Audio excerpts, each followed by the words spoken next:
자, 우리 이제 계정부터 배울 거거든요. 여러분, 만약에 A기업이 자산이 1000억 있고요. B기업도 자산이 1000억 있대요. 어떤 회사에 투자하실래요? 모르죠. 둘 다 똑같으니까. 근데 A기업 같은 경우에 현금이 990억 있고요.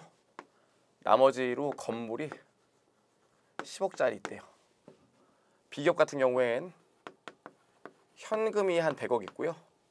기계장치가 뭐 한 400억 있고, 재고자산이 이런 거 모르겠죠. 그냥 재고자산이 뭐 한 300억 있고, 나머지가 뭐 한 200억 있대요. 어디 투자하실래요? 현금 많은 게 장땡입니까? 전 여기 투자할 것 같은데. 그렇죠? 너무 현금이 많다는 건 이 지금 기업이 마땅한 투자처를 못 구했다는 소리이기 때문에 기업의 미래 발전 가능성을 볼 땐 그렇게 좋은 시그널은 아니에요. 실제로 기업이 전체 자산 총액 중에서 현금이 한 10% 정도 있으면 적정하다고 보거든요. 그래서 우리가 알 수 있는 게 뭐냐면 실제로 자산 총액, 자본 총액, 부채 총액, 수익 총액, 비용 총액 이렇게만 재무제표에 표기가 돼 있다면, 재무상태표와 손익계산서에 표기가 돼 있다면 정확한 정보, 세밀한 정보를 받을 수가 없다고요. 그렇죠? 만약에 수익이 어떤 기업도 500억이고요.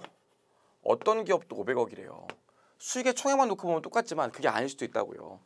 매출이라고 있는데 장사해서 버는 돈이 얘는 450억이고요. 얘는 나머지가 50억이래요. 근데 얘는 500억 중에서 490억이 건물 처분 이익이래요. 건물은 매년 파는 게 아니잖아요. 건물이 매년 사고 파는 게 아니기 때문에 똑같이 수익이 500억 나왔다 하더라도 얘는 장사해서 번 돈이기 때문에 내년에 또 나올 수 있지만, 얘는 어쩌다 한번 건물 팔아서 번 돈이기 때문에 내년에 또 안 나올 수 있다고요. 그래서 정보 이용자가 이 기업의 자산, 부채, 자본, 수익 비용을 볼 때 단순히 자산, 부채, 자본, 수익 비용의 총액만 보는 게 아니라 그 안에 세부 내역을 알아야 조금 더 유용한 정보가 될 수 있다고요. 괜찮죠? 그래서 여러분, 계정이라는 게 뭐냐면 어떤 거래가 발생하면 요 거래를 회계 등식에 따라 기록하고, 우리 아까 봤던 것처럼 시산표 만들어서 요 시산표를 찢어서 재무상태표와 손익계산서로 만드는데, 이 거래가 발생했을 때 회계 등식에 기록하는 걸 발생한 거래와 관련된 계정을 회계 등식에 따라 기록하는 걸 저희가 지금부터 볼 거고, 지금 우리 뭘 먼저 얘기할 거예요? 계정을 얘기할 거라고요. 그럼 계정은 뭐겠습니까? 장부 기록의 세부 항목이에요. 자산, 부채, 자본, 수익, 비용의 세부 항목들을 계정이라고 합니다. 별게 아니죠. 그래서 읽어보시면 회계에서는 세부적으로 구분된 거래 기록의 개별 단위를 계정이라고 한다. 즉 재무제표에 표시되는 세부 항목을 계정이라고 말하는데, 계정을 사용함으로써 회계정보 이용자들에게 재무상태표 성과에 대한 좀 더 상세한 정보를 제공할 수 있다. 그렇죠. 그 밑에 보시면 계정이 쭉 나와 있는데, 네, 자산, 부채 계정이 나와 있고요. 자본 계정이 나와 있고 수익과 비용 계정이 나와 있는데, 일단 보시면 현금은 당연히 아실 거고, 매출 채권은 뭐냐면 물건을 외상으로 팔고 아직 돈을 못 받은 걸, 돈 받을 권리가 있는 걸 매출 채권이라고 그래요. 근데 미수금은 재화를 제공하고 아직 못 받은 돈을 미수금이라고 그러거든요. 그것도 뭐도 있냐면 미수금만 있는 게 아니라 미수수익도 있어요. 그래서 여러분 첫 번째로 좀 구분하셔야 되는 게 매출 채권이 있고 미수금이 있고 미수수익이 있어요. 요걸 좀 구분하셔야 되는데, 다이소 예를 들게요. 다이소는 물건을 사와서 팔잖아요. 다이소가 예를 들어서 손톱깎이를 산대요. 손톱깎이를 사와서 외상으로 팔았대. 손톱깎이를 사와서 외상으로 팔고 받을 돈이 있는 걸 매출채권이라고 한다고요. 근데 다이소가 영업을 하려다 보니까 거기 계산대를 사왔대. 자기들도 계산대를 사와서 계산대를 갖고 영업할 거 아닙니까? 근데 계산대를 외상으로 사왔대. 외상으로 사왔대. 그러고 나서 내가 이 계산대를 팔았다는 거예요. 계산대를 파는 걸 팔고 외상으로 받을 돈이 있는 걸 미수금이라고 그래요. 자, 다시 다이소가 있으면 다이소 상품이 있을 거 아니에요? 상품을 외상으로 팔았대. 그럼 이 상품 외상으로 판 거에 대해서 돈 받을 권리가 매출채권이에요. 다이소가 건물이 있었는데 건물을 팔고 아직 돈을 못 받았대. 그러면은 미수금이에요. 요거 두 개 차이가 뭐냐면 내가 영업활동에서 장사하는 과정에서 반복적으로 물건을 팔게 되는데 반복적으로 파는 물건을 팔고 외상으로 외상해줬으면 그 돈 받을 권리는 매출채권이라고요. 근데 건물처럼 내가 반복적으로 파는 건 아닌데 어쩌다 하나 갖고 있는 재화를 팔았대. 건물이나 기계장치 같이 재화를 어쩌다 한번 팔았대. 외상으로. 그런 건 미수금이라고요. 그 미수수익은 뭐냐면요. 용역을 제공하고 외상한 거예요. 용역을 제공했어. 예를 들어서 다이소가 가서 그냥 평소에 하는 일은 아닌데 거리를 좀 청소해줬대. 돈을 받기로 했대. 그런 건 미수수익이 돼요. 어렵지 않죠? 여기까지 좀 구분하시고 나중에 뒤에서 배우겠지만 상품이 있고 제품이 있거든요. 그럼 상품과 제품의 차이는 뭐냐면 상기업, 물건을 사와서 파는 애들은 자기들의 물건을 상품이라고 그러고요. 현대자동차처럼 제조기업, 물건을 만들어서 자기들이 직접 파는 애들은 제품이 돼요. 다이소는 물건을 사와서 팔기 때문에 다이소의 물건은 상품이 되고요. 현대자동차는 자동차를 만들어서 팔기 때문에 그 현대자동차의 물건은 제품이 됩니다. 구분을 하시고요. 그래서 매출채권은 상품이나 제품 혹은 용역 제공기업, 해커스라면 교육 강의를 제공하는 게 자기들의 용역 주 업무일 거 아닙니까? 상품이나 제품이나 용역을 제공하고 외상으로 받으면 매출채권, 자기의 주 영업활동으로. 자기의 주 영업활동이 아닌데 재화를 제공하고 외상으로 하면 미수금, 용역을 제공하고 외상으로 하면 미수수익이라고요. 괜찮죠? 여기까지 맞고요. 토지 건물은 여러분 아실 거고 비품이 있는데 우리 뭐 학원 같은 경우에 책상 의자 있잖아요. 해커스에 책상 의자가 10,000개 있다고요. 근데 그걸 그때마다 책상 1, 책상 2, 책상 9,000번 막 이러면 안 되니까 그냥 조금 짜잔짜잔한 자산들을 다 합쳐서 비품이라고 해요. 괜찮죠? 사무실에 하면 컵, 책상, 노트북 이런 것들이 다 비품이라고요. 괜찮죠? 여기까지 맞고요. 부천에 보시면 매입 채무 미지급금 미지급 비용이 있어요. 이건 좀 구분을 하셔야 되는데 매입 채무 미지급금 미지급 비용이 있거든요. 이 세 가지가 있어요. 그럼 매입 채무는 뭐냐면 내가 상품을 구입해 오면서 외상하거나 제품을 만들기 위해서 제품 재료를 외상으로 사온 것들은 매입 채무가 돼요. 영업활동과 관련되는데 영업활동에서 내가 판매하는 상품이나 제품과 관련된 것들을 외상으로 사오면 매입 채무가 됩니다. 미지급금은 재화를 구입하고 외상한 거고요. 미지급 비용은 용역을 구입하고 외상으로 한 거예요. 얘와 얘의 차이가 뭐냐면 다이소야. 손톱깎이를 외상으로 사왔대. 팔려고. 매입 채무. 다이소야. 계산대가 필요해서 계산대를 외상으로 사왔대. 영업활동에 사용할 목적으로. 미지급금이에요. 청소 용역을 외부에 맡겨갖고 우리 매장을 매번 청소해준대. 근데 외상이래. 미지급 비용이요. 괜찮죠? 이렇게 좀 구분하시면 되고 차입금. 회계를 처음 배우시는 분들은 차입금이랑 대여금을 좀 구분을 못 하시더라고요. 차입금이랑 대여금. 차입금은 뭡니까? 돈을 빌려온 걸 차입금이라고 해요. 그래서 갚아야 될 의무이기 때문에 부채고요. 대여금은 돈을 빌려주는 걸 대여금이라고 그러거든요. 돈을 빌려주는 걸. 그럼 얘는 돈을 내가 받을 권리가 생겼기 때문에 자산이고요. 차입금은 돈을 빌려왔기 때문에 부채라고요. 가끔씩 나 은행에서 차입했어. 맞는 말인데 나 은행에서 대여하려고 하면 말도 안 되는 말이라고요. 대출금이 아니라 사실 차입금이에요. 우리 개인 입장에서 은행에서 돈을 빌린 사람 입장에서는. 괜찮죠? 여기까지 봤고요. 자본금이랑 이익잉여금이 있는데 자본은 두 종류가 있다고 했죠. 안 갚아도 되는 돈인데 주주한테 받아서 안 갚아도 되는 돈이 있고 내가 벌어서 안 갚아도 되는 돈이 있는데 주주한테 받은 돈을 자본금이라고 합니다. 자본 내에 주주한테 받은 자본금 세부 계정을 자본금이라고 하고요. 내가 수익에서 비용을 빼면 당기순이익이 나오죠. 당기순이익이 매년 자본에 쌓인다고요. 내가 안 갚아도 되는 돈 중에 하나의 번 돈이니까 당기순이익이 매년 쌓이는 걸 이익잉여금이라고 해요. 그래서 얘는 주주한테 받은 자본 계정이고요. 얘는 내가 실제로 번 돈의 자본 계정이 이익잉여금이 됩니다. 괜찮죠? 여기까지 좀 체크하시고요. 네, 계속 보시면 수익 계정이 있는데 나머지는 수익 계정은 여러분 보시면 알 것 같아요. 가볍게 읽어보시면 되고 임대료랑 임차료가 있는데 임대료는 내가 건물주예요. 건물주라서 건물 빌려줬대. 임대해줬대. 그리고 돈을 받는데 임대료예요. 수익이죠. 임차료는 내가 건물을 빌려 쓰고 건물 사용료를 낸대. 이게 임차료가 돼요. 그래서 임대료는 빌려준 사람이 받는 돈, 그러니까 수익이고요. 임차료는 건물 빌리고 사용료 내는 거니까 비용이에요. 괜찮죠? 여기까지 보시면 되고요.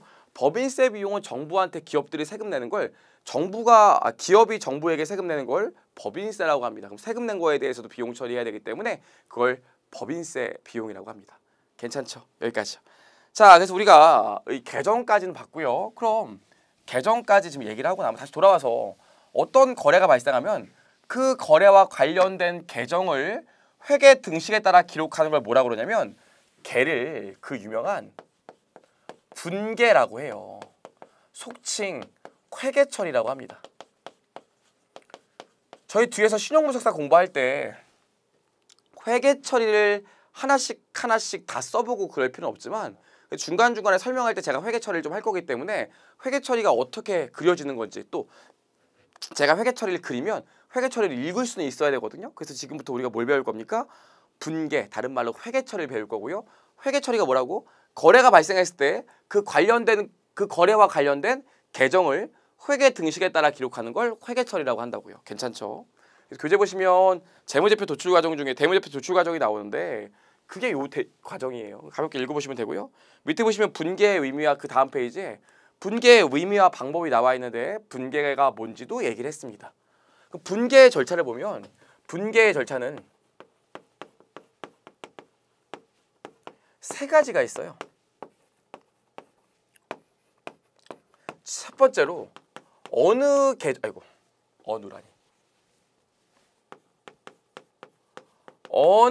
계정에 영향을 미치는지를 일단 판단해 봐야 되고요.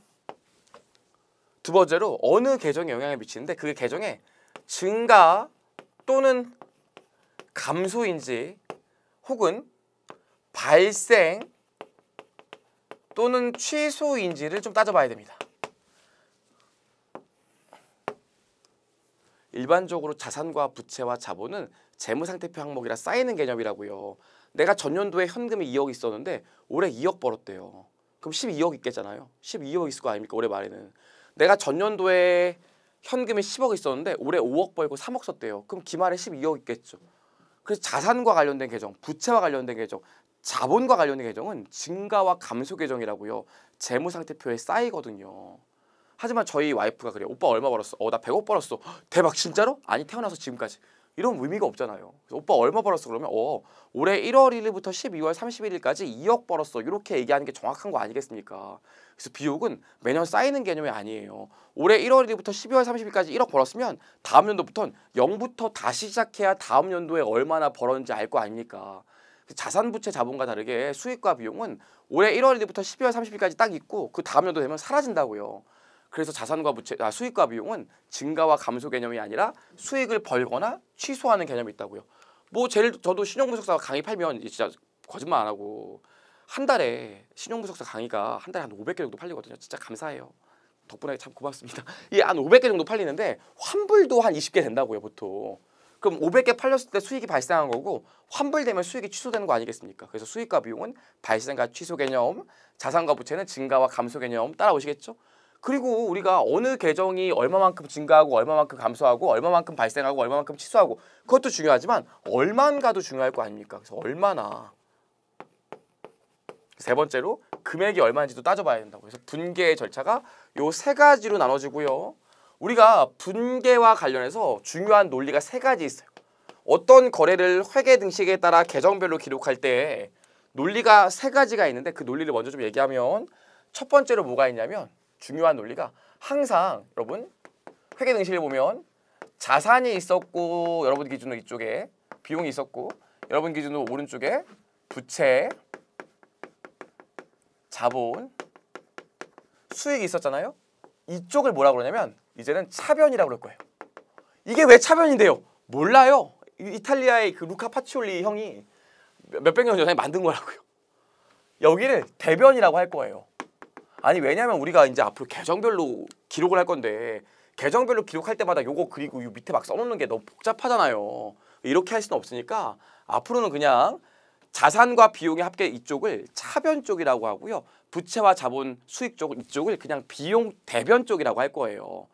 그래서 이쪽에 차변, 이쪽에 대변에서 차변 쪽에는 자산, 비용을 쓰고요. 대변 쪽에는 부채, 자본, 수익을 쓸 거라고요. 그렇게 약속할 거야. 매번 자산, 비용, 부채, 자본, 수익 이렇게 써놓는 것도 좀 귀찮잖아요. 그래서 앞으로는 만약에 예를 들어서 현금이 100원 증가하고 매출이 100원 발생했다 이러면 저번에는 자산 100원 증가, 수익 100원 증가 이렇게 썼지만 이제 회계 처리할 때는 이렇게 차 이렇게 쓴 다음에 현금 100 이렇게 쓰고요. 대 이렇게 쓰고요.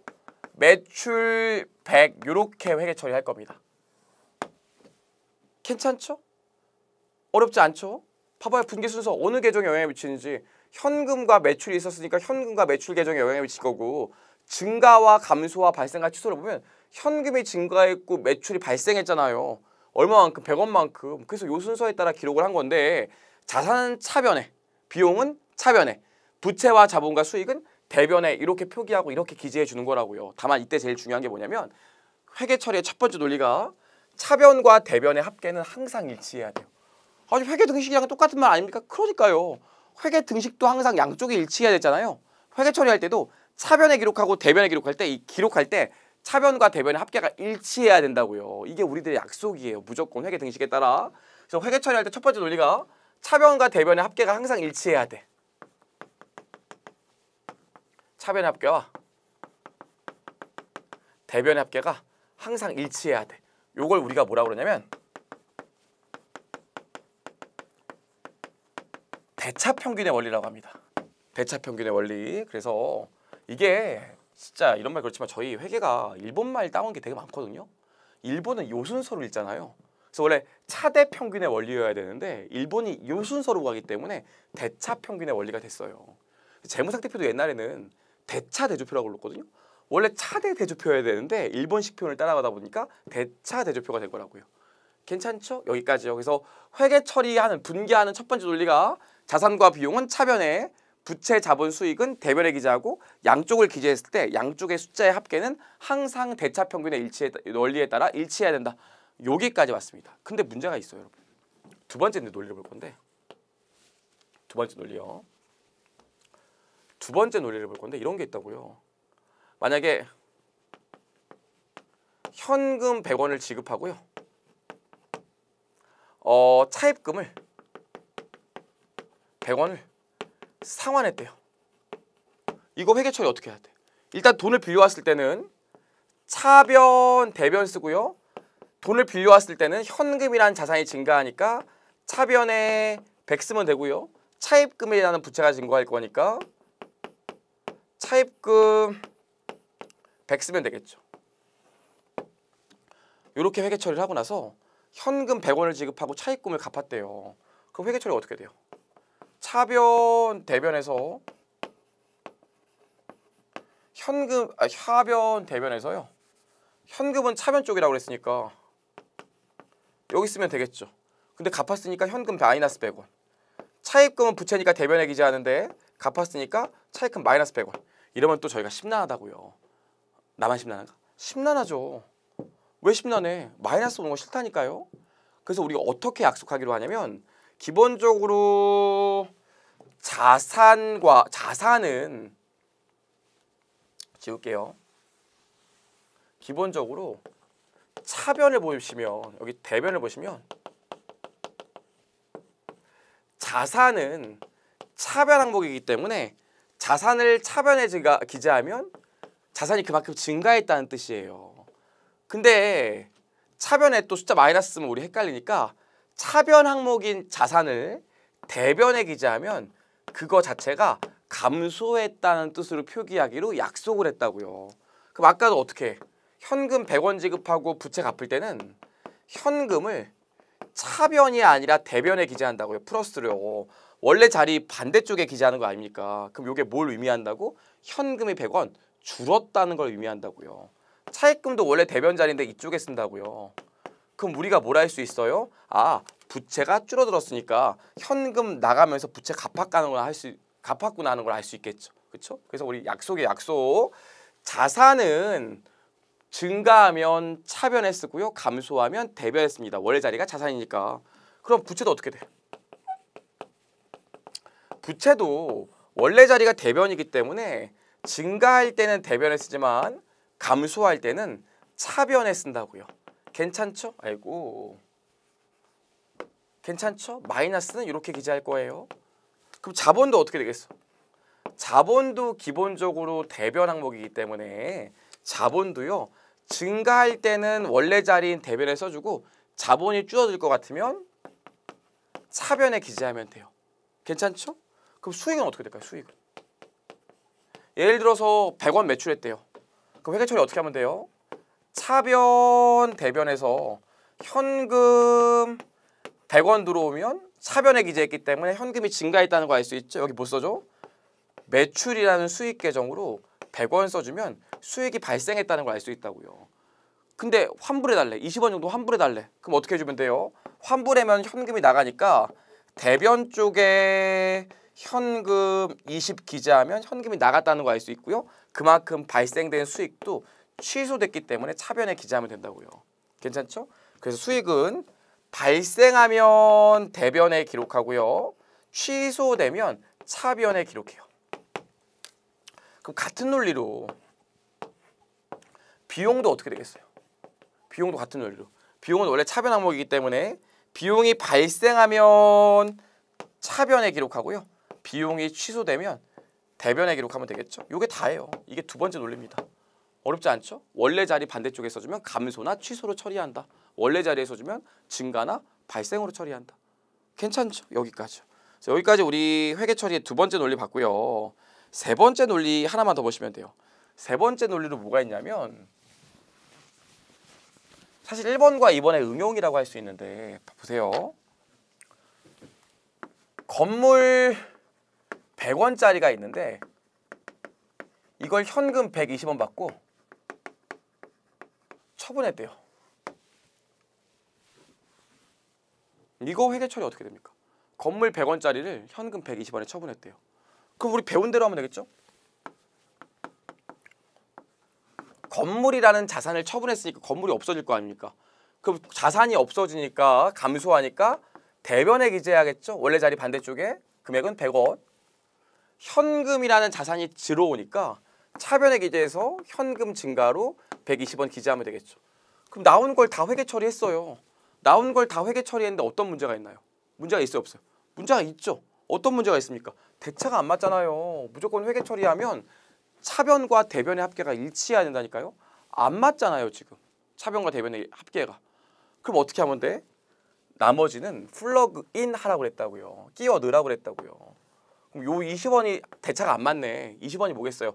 100원짜리 건물을 120원에 팔았으니까 20원 이익 난 거 아니겠어요? 그래서 건물 처분 이익이라는 계정으로 20원을 끼워 넣으라고 했습니다. 그래서 회계 처리 세 번째 논리로 가끔씩은 대차 평균의 원리에 따라 플러그 인 해야 될 때가 있어요.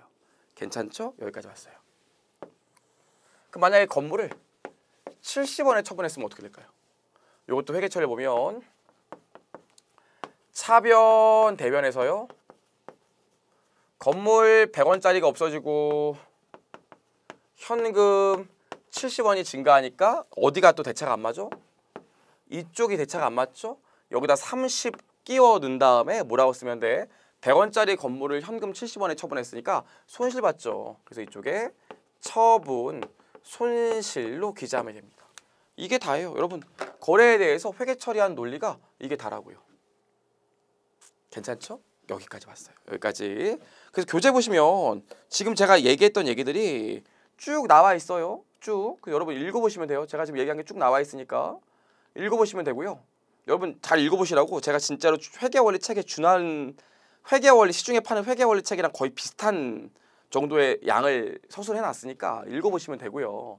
그럼 이제 우리 회계 처리의 논리 봤으니까 앞에서 봤던 거래들을 다시 한번 요 회계 처리를 해볼 거예요. 다시 한번. 괜찮죠? 회계 처리 해보겠습니다.